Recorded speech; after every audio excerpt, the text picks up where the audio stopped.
Hello বন্ধুরা, আসসালামু আলাইকুম। রান্নার চ্যানেলে তোমাদের স্বাগত। আজকে তোমাদের সাথে শেয়ার করব টমেটো আর আলু দিয়ে বাটা মাছের ঝোল রান্নার রেসিপি। প্রথমে আমি এখানে বাটা মাছগুলো কেটে পরিষ্কার করে ধুয়ে নিয়েছি। পরিষ্কার করে ধুয়ে পানি ঝরিয়ে নিয়েছি। দিয়ে দিব হলুদের গুঁড়া, লবণ।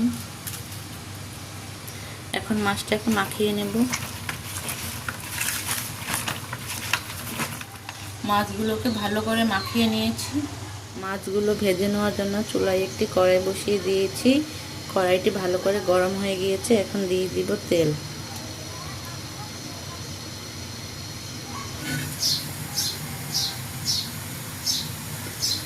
তেলটা খুব ভালো করে গরম হয়ে গেছে। এখন তেলের মধ্যে সামান্য একটু লবণ ছিটিয়ে দিব। এখন মাছগুলো দিয়ে দিব। বিসমিল্লাহ।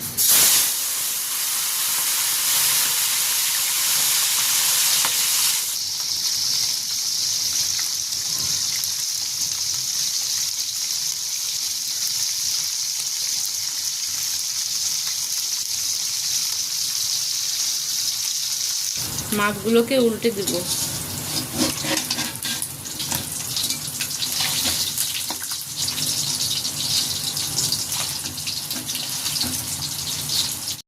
মাছগুলো ভালো করে ভাজা হয়ে গিয়েছে। মাছগুলো এখন তুলে নিই।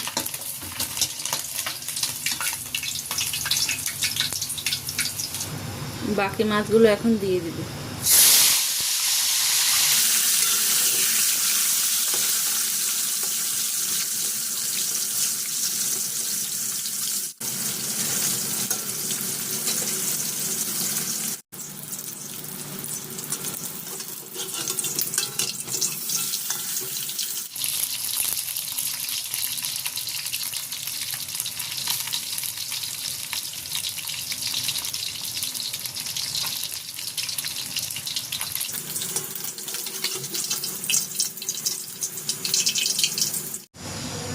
সবগুলো মাছ ভালো করে ভেজে নিয়েছি।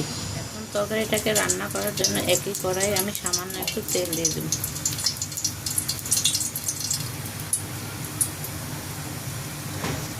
দিয়ে দিব পেঁয়াজ আর কাঁচামরিচ কুচি।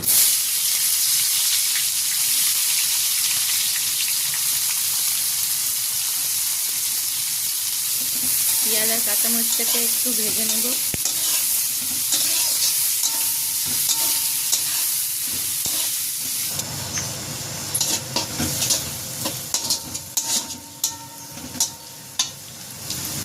পেঁয়াজ আর কাঁচামরিচটাকে হালকা একটু ভেজে নিয়েছি।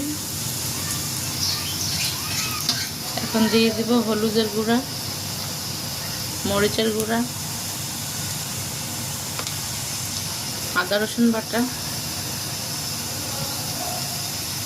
স্বাদ মতো লবণ।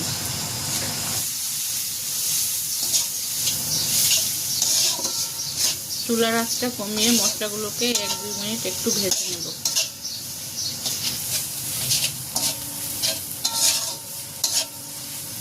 মশলাগুলোকে 1-2 মিনিট একটু ভেজে নিয়েছি।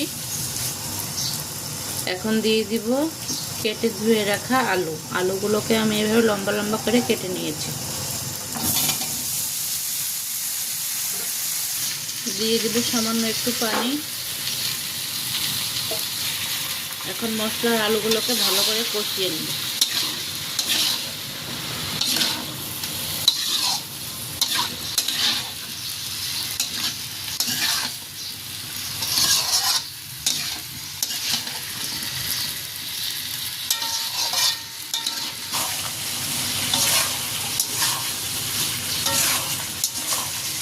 মশলা আর আলুগুলোকে 5-6 মিনিট কষিয়ে নিয়েছি। এখন দিয়ে দিব টমেটো কুচি।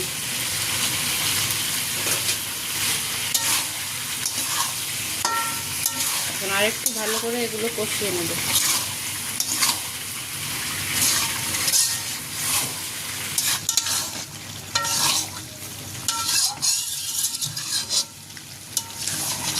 এভাবে কিছুক্ষণ আলু আর টমেটোগুলো আমি ভালো করে কষিয়ে নিয়েছি।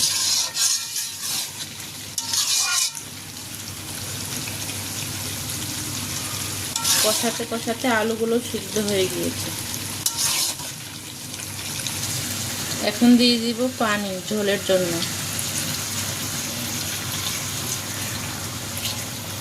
আমি এখানে গরম পানি ব্যবহার করেছি।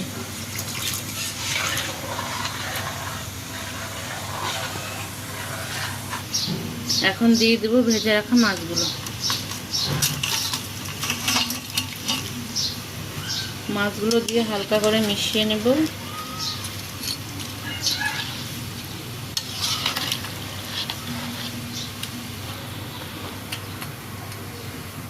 এখন একটা ঢাকনা দিয়ে ঢেকে দেব কিছুক্ষণের জন্য। কিছুক্ষণ পর ঢাকনাটা তুলে নেব। তরকারিটাতে ভালো করে বলক চলে এসেছে। এখন একটু ভালো করে নেড়ে চেড়ে মিশিয়ে নিব মাছ আর আলুগুলো। এখন দিয়ে দিব জিরার গুঁড়া।